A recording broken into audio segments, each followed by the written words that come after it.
This is Partners in Crime with Adam Croft and Robert Dawes. Hello, welcome to episode 111 of Partners in Crime. COVID-19 has caused one or two problems in the world recently, I think it'd be fair to say. We've had to record the show remotely for many, many weeks.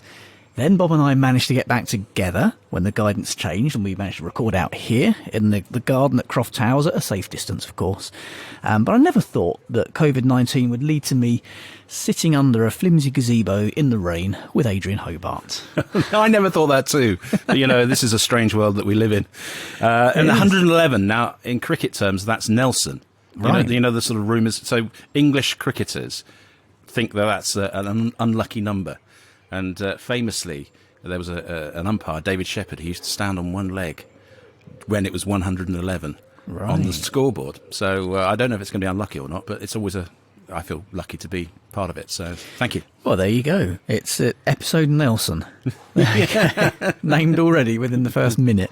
Apologies in advance, by the way, if there is any wind, if you're listening to this and you hear wind noises. We do have to be outside, unfortunately. I can only apologise, it was a kebab last night. We're recording out here. It's a rotten day. If you're watching on the Patreon channel, you've got access to the video. You might just make out we're under our Partners in Crime gazebo, but because we had to stay our 2 metres away, we're quite close to the edges. So it's a bit windy, it's a bit wet, but you know what? We've got an episode for you. Bob is otherwise engaged this week. Adrian was literally passing the door, and it means we can get an episode to you in a safe and legal way. So you'll have to deal with a bit of wind noise, won't you? And what have you been up to, Adrian? I know you've been very busy recently. You've got reasons for being in this neck of the woods. In fact, it was Mr. Dawes who kind of led you here, wasn't it? It was, yeah. In a strange manner of speaking. I hold in my hands a piece of paper. No, it's actually his new book, so I'll just wave that at the camera. Lots of pieces of paper. Yeah, lots of pieces of paper. So Killing Rock, published by my company, amazing, Hobart Books, is out next Tuesday. And I was just dropping some copies off at Dawes Towers here. And, do you know, it's the first time I've been south of Birmingham, I think, for about 4 or 5 months now. So it really is, you know, there's been ulterior motives. I've not been south of Tesco's in 4 months. So I felt, yeah, it was real. I mean, I'd forgotten how, you know, driving for 2 hours from where I am up in the northwest Midlands, I suppose, just how knackering driving for 2 hours is, you know, because I think the longest journey I've done is about 45 minutes. Yeah. But yeah, busy launching Hobart Books. Robert's our first author. We're in talks with 4 further authors at the moment, so it's gone absolutely crazy the last 3-4 months. I have to say that most of the work's been done by my partner Rebecca. I've been sort of, how would I describe myself, kind of the executive lead on the things. I basically lie in bed moaning about, you know, not feeling very well. The front man, while someone else does the hard work. Yeah, I know the feeling. She's done the grunt work. So yeah, that's been our focus. And since I last spoke to you, I left my formal job at the BBC 25 years. So, you know, this is everything now. You know, still doing the narration for you and for other authors. But the main thing is now launching this company. So it's been a fantastic experience, really. Terrifying at times, but... Well, that's what happens when you work with Mr. Dawes. Yeah, absolutely. He keeps us on our toes, for sure. That's pretty terrifying, doesn't it? Yeah. Well, Bob, hopefully back next week. We will confirm a little nearer the time on that.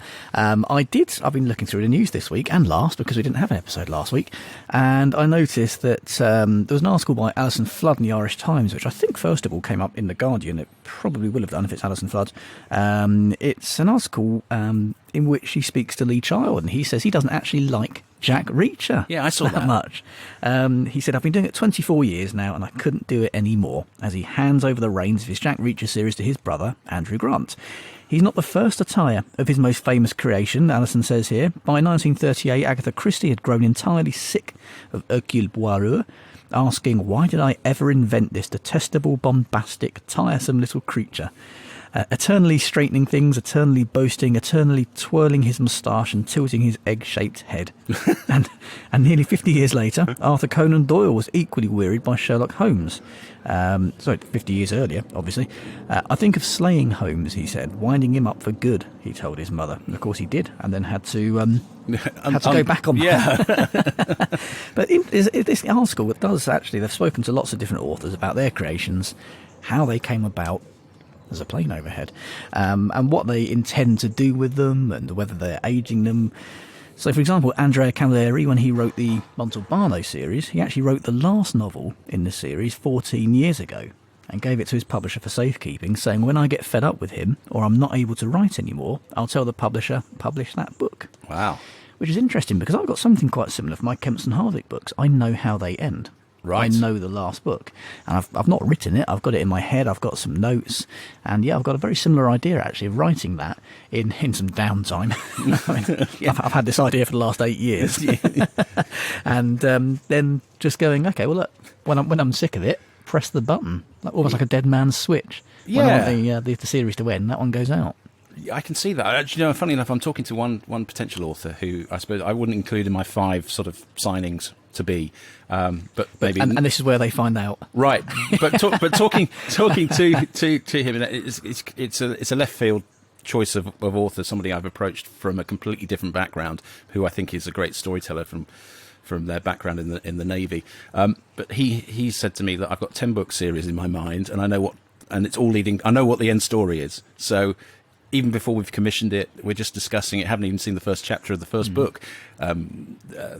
This particular writer is already clear as to what he's leading to, which I think is pretty liberating, actually, if you know what you're building towards. Whereas from my perspective, and I have to confess, this has taken everything in a running Hobart, so I haven't written a word for about 6 weeks. I have no idea where it's going to go with my ridiculous spy character. But I can see, when you were listing all the things that Poirot was, I can see in Commander Rafe Edwards, Royal Navy, 1943 spy, he's all of those things. Mm-hmm. And then you throw in, this is what I've been wrestling with, the debate around cancel culture and all this stuff that's been going on. And I see J.K. Rowling and Salman Rushdie have written a letter today saying, it's time for this cancel culture to go away. I have a scene where he finds out about trans people for the first time because he's now in the 21st century and he's never, ever heard of anyone wanting to transform and move genders. And I'm thinking, I have to take this section out because I just don't have the courage to try and, to bring the heat that is inevitably going to come if you talk about that subject. So, it's an interesting set. I guess it's knowing how to deal with it in a sensitive way. And I guess, as you say, the primary thing is not wanting to upset people and cause that kind of furore. And so, actually, it might just be easier to just tweak things a little. Or take it out altogether, actually, to be honest, because it wasn't perhaps the most sensitive, because his approach was, goodness me, why would anyone want to do that? And as you would if you're from 1943. In his background, I suppose you would do, but that's consistent to the character, but that's not acceptable at the moment, it seems. So, well, this is it. I and again, my Night in Culverhouse books well, probably better than I do from having played them. And Jack Culverhouse, again, he is fun to write because he is so not me. Yeah, and I guess that's why he's fun to write. He's fun to play. He's fun to play. He's got that attitude, that old schoolness about him, which is interesting and fun to write purely because it's like, I guess, like any actors say, they like playing the evil character, like playing the baddie, and for that same reason, it's fun to be something you're not. Oh, absolutely. When I step into that character for you, I just, I get carried away sometimes, but I sometimes wonder how much of me is Jack too now. He does grow on you, doesn't he? Well, he does, and then I slip into the voice, and hello, all right, as he would say. These are opening words for everything, isn't it?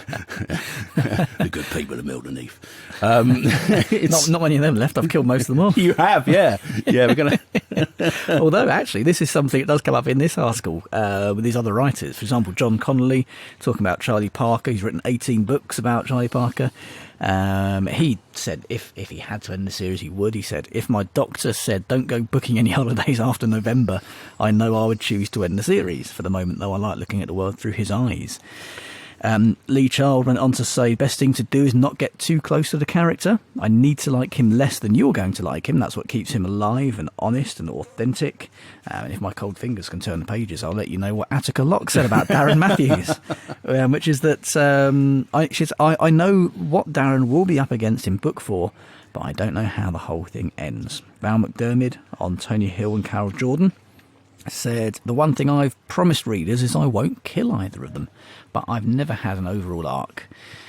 Anne Cleves on Vera said, with my Shetland Island series, this is the bit I was getting at. She said, I knew I was only going to do 8 books because Shetland doesn't have that variety of landscape or community, and there are only 23,000 people who live on the islands. You can't kill them all. So I knew that towards the ends of books 7 and 8, I had to be thinking about how it was going to end. This is obviously something that's been at the back of my mind with the Rutland series, because there aren't many more people there. There's only about 30-something thousand people there. But 7 or 8 does feel not very long to me. I mean, I'm already working on book 2, and I've got book 3 in my mind, and I feel like I'm gearing up rather than slowing down. So. Yeah, and I'm sure that Bob's been feeling the same thing, with Gibraltar's not that big either. And something just popped into my head about, the sort of small communities. Yeah, it's not easy, is it? I mean, there's only so many doctors that can get involved. There's only so many fire officers you're ever going to meet in an area of that sort of size. It can't be easy to keep sustaining it. But then again, if you think about Bergerac, I know I keep coming back to Bergerac. It was almost the first thing I mentioned on this podcast when we were live in Morecambe was Bergerac. Small is Jersey. So what they did was set him into a position where, basically people used to, perhaps a little swarthy with dark glasses, used to arrive on the ferry or at the airport and bring their problems and international criminal behaviour with them. Yep. And that kept things going. A bit like Death in Paradise. They have people who will come. Right. It's not the locals who are getting killed. Right. Rarely the locals, in fact. Perhaps Saint-Marie, not somewhere you want to go on holiday. Amr Anwar, talking about Zach Khan, he said it's about allowing the reader to see he's not a bad person. Even though he's done for a violent crime, he's the main character, and I wanted people to root for him and empathise with him. This is a really long article. There's 10 pages here I printed off. I'm not reading it all. I'm just giving you the highlights and what they say about their characters. Ian Rankin made the decision that John Rebus would age more or less in real time. He said there are problems with that, as I've discovered. He had to retire. He retired twice, in fact. At the end of Exit Music, because he'd hit the mandatory retirement age for police detectives in Scotland. I found a way to keep him in the force working as a civilian for a while. Then even that had to come to an end, but I keep finding things for him to do. I'm writing one at the moment, and he says, Partners in Crime exclusive, maybe this is the final book. I have no idea until I get to the end. There's loads more. Sarah Paretsky was talking about Wachowski and wanting her to stop aging at around 50 because she didn't want her to be helpless. Abhem Mukherjee was talking about the fact that his books go from 1919 right the way through to 1947. So obviously there's time limiting there. Anyway, Linda LaPlante. Did you know there's only 4 Jane Tennyson books? Is that right? Yeah, apparently so. Interestingly, she said she went to the Met and said, do you have any high-ranking female plainclothes detectives? I was told, she said, yes, we have 3. One of them, a DCI, was called Jackie Moulton, and I followed her for months. She was determined I'd get it right, and she opened up avenues which, without her, I never could have got to. Yeah. That's so Linda LaPlante, isn't it? I want to write this book. I'm just going to ring up the Met and say, have you got any female detectives? I wouldn't have the courage to do that, exactly. I'll do exactly the same. That's our Linda for you. Yeah. Michael Connolly on Harry Bosch said in the first book he'd clearly said that Bosch was 42 years old and he wanted to write him in real time. Problem is he's been writing the series now for 25 years. Mark Billingham's got round it with Tom Thorne. The book he's got coming out this year is a prequel, which is set in the mid-90s, so Tom Thorne's a much younger man. And he says it's been hugely liberating, not just because of the fact he's writing about a world that isn't dominated by CCTV and the internet, which is a very fair point. So... Well, it's interesting that, one or two of the people I'm talking to want to write historical crime series because of that there aren't any sort of modern get-outs, DNA evidence, mobile phone records, all that sort of stuff, satellite tracking, that allows them to do, proper old school sleuthing. And it's, I know we're going to get to recommendations in a minute, but one of the things that I've been sort of getting into is something set in the 15th century. So, 16th century, beg your pardon. Just because, all you've really got is your human intuition for the protagonist detective, and gut instinct plays a part there because there's pretty much nothing else to play with. Yeah. So yeah, I mean that's liberating. It's interesting. we were just discussing this amongst a sort of children's writers group that I'm a member of, how difficult it is now to write adventure stories because, there is no mystery. If the mobile phones are working, they can find the information they need, or they can navigate to where they need to be, and all that sort of thing. So you can't do the Enid Blyton. Obviously. I think when you're writing, perhaps if you're in Agatha Christie's time, Conan Doyle's time, the difficulty as a crime writer was solving a crime and getting your man caught. Whereas now, as a modern-day crime writer, the difficulty is stopping them get caught for 500 pages. Yeah, That's the difficulty. Yeah. Is carrying that on for, tens of thousands of words without why didn't they just do fingerprints? Or check where his mobile phone had been? Or why didn't they look on the CCTV? You've got to get around all of these problems. So it's turned completely on its head, I think, the challenges for crime writers these days. Yes. Right, we're talking about books. You mentioned recommendations. I think we need to talk about our July book of the month, which was not actually mentioned on the show because this is actually our first show in July. We didn't have one last year. If you are a member of Partners in Crime's Patreon programme, you get a free book every month, courtesy of Kobo. And this month's free book of the month for July is She Said, Three Said by David B. Lyons. I'm going to read you the blurb. Without paraphrasing, just word for word, that's what we do. It says, ever wondered what it's like to be a juror in a high-profile celebrity trial? Well, now you don't have to. Step inside the jury room to deliberate one of the most talked-about court cases of the decade. She said all three men got her drunk, led her to a hotel room and took advantage of her. Three said she was a willing participant and consented to sex with each of them. After 5 weeks of listening to all of the evidence and all of the arguments in a celebrity rape trial that has gripped an entire nation, the jury sit down to begin their deliberations, but they don't know who to believe. Will you? It's a cracking read. The Irish Independent said it had a devastating twist. The Mail on Sunday said it keeps you guessing right until the end. Go away, fly. Landing my microphone. Best-selling author Rob Enright said this year's must-read author. It's had lots and lots of praise. If you are a Partners in Crime patron, go into your dashboard. You'll find the post that was put up there on the 1st of July, which has a link where you can go and claim that from Kobo, as well as the exclusive promo code that you can enter to claim that, which we don't read out on the podcast. Right. Because that is exclusive to patrons. If you want to get hold of that, if you're not already a patron, patreon.com/Partners in Crime podcast. And that does sound like a great book, doesn't it? It does, yeah. And is this David, who is sort of is quite active in your in the author mindset group? Yes, that's right. Yeah. Well done him. Yes, brilliant. He's a cracking author. That's a cracking book, and we've had some really good feedback actually from people who have claimed that already and read that and really enjoyed it. Kobo, of course, do sponsor Partners in Crime. If you're not a patron and you don't want to be, that's absolutely fine. You can head over to kobo.com, and if you enter the promo code CRIME at the checkout, they'll give you 90% off of your first purchase with them. And if you are an existing Kobo customer, if you've used that code before, you can use the promo code PARTNERS to get 40% off of books for life using the link in the show notes. Which brings me on, actually, kind of going full circle with that, yes. Adrian. You set up a little deal for Bob's new book, Killing Rock, haven't you? Yes, I have. I'll wave it to the camera again for those who are watching on the And of course, for those who are listening, can they hear it? Could you perhaps... Yeah, I will. Oh, it's beautiful cream paper. Oh, yeah. That does sound nice, doesn't it? The cover by a good friend of ours, Jane Mapp. It's her first book cover design. She's done an absolutely stunning job. And we've rebranded the previous two books of the series. So The Rock and Poisoned Rock are... similar sort of covers, so there's a real feel for it. But this book, Killing Rock, is out on Tuesday the 14th, but you can get a copy of it at a 20% discount if you put in partners at our website. That's www.hobeck.net. I'll try again. www.hobeck.net. And then we have the store page there. The code is partners, and you can claim the reduced price on that. We've already had a lot of interest, a lot of good reviews for it. It's got a few 5-star reviews, not from bloggers and things. So it's been a pleasure to work with.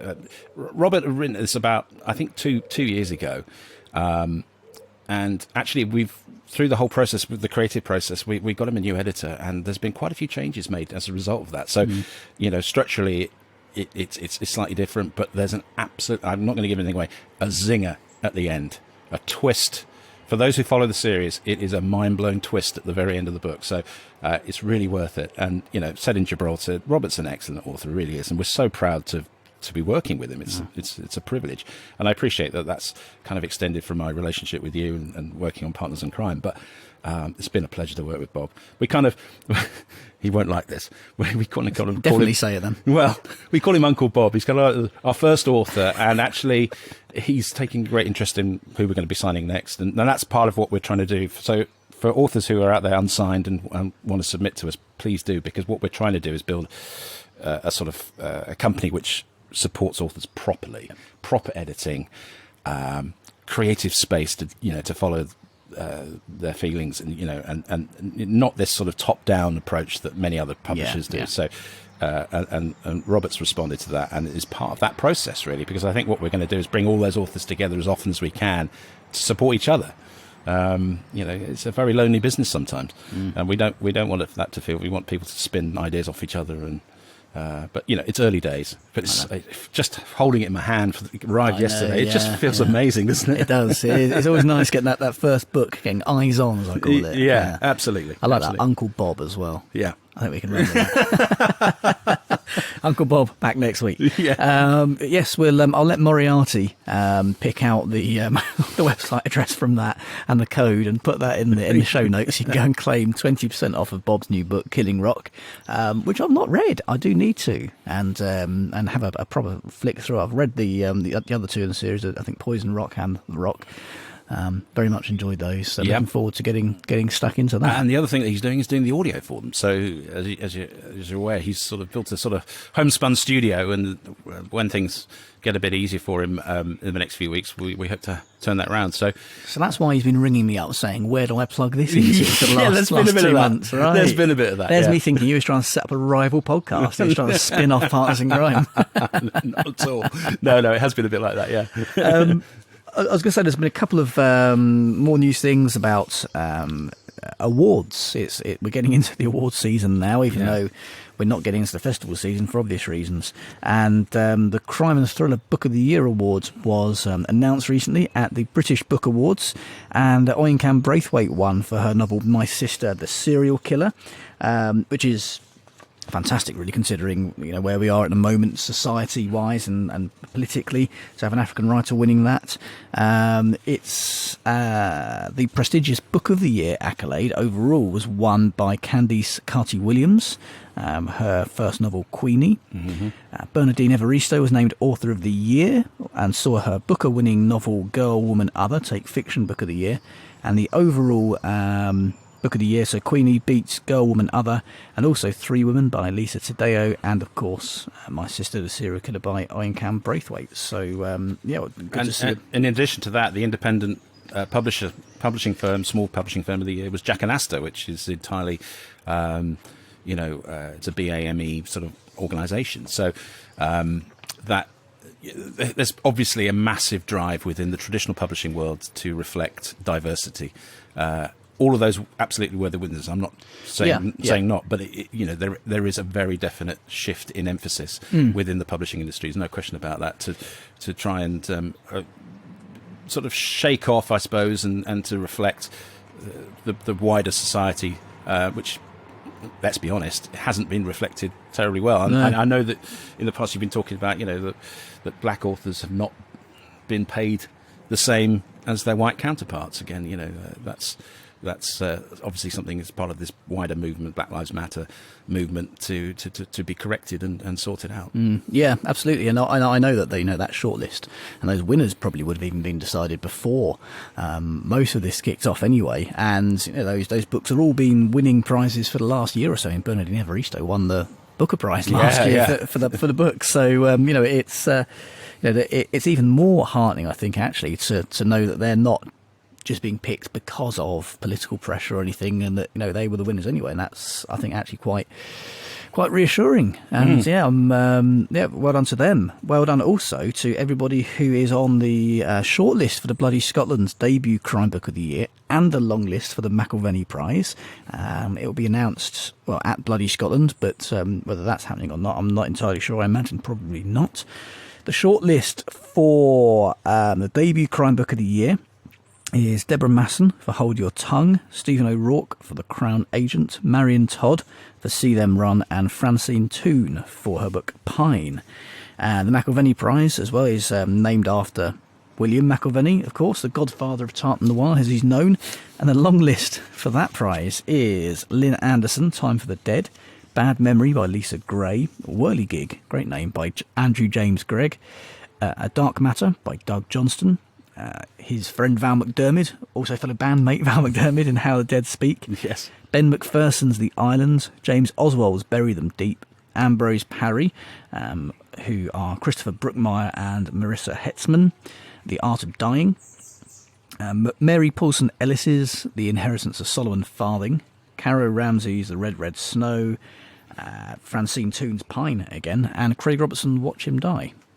So great shortlist there for Bloody Scotland for the McIlvenney How Prize. vibrant is that scene? Yeah, exactly. Well, it always is, isn't it? A crime scene in Scotland. There's always murder. It's been booming for a long, long time, and we're really pleased to see some great books there on that shortlist. Oh, there's a train saying hello to us. Talking of podcasting, which we weren't, Michael Caine is getting into podcasting. Is he? Yes, and it's actually, as we record it, it's out already. He's launched a new podcast. It's a 6-part series telling the stories of some utterly astounding real-life heists. BBC America said the veteran actor who starred in a range of heist movies over the years, including Gambit, The Italian Job, Now You See Me, Going in Style, and King of Thieves, has maintained social distancing by completing his podcast Heist with Michael Caine, and who wouldn't want to go on a heist with Michael Caine, in a custom-made home studio. That is brilliant. That has made my day because, I don't know if you noticed, but I do the Michael Caine voice all the time. It drives Rebecca mad. Often, I'll wake up in the morning. Hello, love. Would you mind making me a coffee? Sean said I should have it with 2 sugars, but I don't believe, So, so when I saw this, that Michael Caine had done this in his custom-made home studio because of social distancing, because he couldn't get out to a studio, I think I know what's happened. I don't think Michael Caine's done it at all, has he? I think you've been recording it in your little booth in Stafford. Well, do you know what? I was going to do a podcast as Michael Caine, talking about life and talking about how Sean explained to me in 1973 we were making a Man Who Would Be King and all that sort of stuff. And because his autobiographies, the audiobook versions are just brilliant. I bet. They're just fantastic because he has loads of homespun philosophy. He's got a thought about everything. And his number one thing is to talk about use the difficulty. So UTD sounds like a sort of strange disease you might go to a clinic for. But UTD, life can throw you curveballs and then you can use the difficulty. And I love his thoughts on life. In fact, I wrote to him, this is a few months ago, Rebecca and I, when we were sort of trying to sort of flesh out what we were going to do with our lives, and Hobart spun out of listening to Michael Caine on the way to Morecambe. Funnily enough. I didn't notice that on your website. No. And it just he's sort of talking about, always look for the opportunity and all that sort of stuff. And it just, I wrote to him and I said, look, so Michael, and I never got a reply. Just you've been such an inspiration to the two of us. We feel empowered to go and, that's an awful word, I hate that, but to go and try something different. And, and that is, he does have this, he will acknowledge he's had a lot of luck. But at the same time, when you listen to the stories of him as an actor, approaching sort of mid-30s, approaching 40 and still not very successful. It's, he's been around a long time, but he's 86 or 7 now and still going strong. But for years, he was sitting in a cafe. We used to go there because you could dust the drink for 4 hours and they wouldn't kick you out. And I'm there with Harold Pinter. And I'm there, and it's like, none of us have got any work. And it's just... any story involving Harold Pinter, I'm there. Yeah, as you know, my all-time favourite writer in any medium. So I'm my ears perked up. Right. So, but I love it. So he's always referring to Sean Connery. We had some japes on that one, and I was sharing a flat with Terence Stamp and John Barry. And I came downstairs. John had been playing the piano all night and kept me up. And I said, "What is that you are playing?" And he goes, "Oh, John, it's Michael, it's the new Goldfinger theme." So, well, stop that bloody racket, it's just brilliant. What a life. And there are certain people in life who've reached a certain age where you just dread them trending on Twitter. Yeah. And I think the two for me, Michael Caine and Tom Baker, the fourth Doctor in Doctor Who, when Tom leaves, I'll probably be in mourning for at least a week, because he's such an antidote to po-facedness, and he is so vibrantly out of control in terms of what he says. He's eccentric and old and funny. Very, very funny guy. I feel a little that way about Giles Brandreth. Oh, yes, yeah. Yeah, he's another one he's obviously never going to die. I'll be gone before him. But he's another one of those that is just kind of, regardless of anything else, the energy is just infectious, isn't it? Oh, absolutely. Of course, anybody listening in the US hasn't got a clue what we're talking about now. No, I don't know who the equivalent of Giles Brandreth would be over there. But I don't think there is one. No. Thankfully for them. And on that note, I didn't think we'd be ending the show talking about Giles Brandreth, but I think we probably should. We've got lots more to talk about down here still, which will go into Partners in Crime, Arsenic and Old Lace. If you're one of our Patreon subscribers on our upper tier, you get access to that. It's our after-show show. Basically, we carry on again for another 15, 20 minutes and do this a bit more with all the other stuff that we didn't get round to because we were too busy waffling about Giles Brandreth. And Michael Caine. Michael Caine. That's why we do silly impressions, so that we can get some more material out of it. Yeah, that's right. We do the proper stuff in the after-show. Yeah, shows, you're going to get some meat now. Yeah. I beg your pardon. Substance.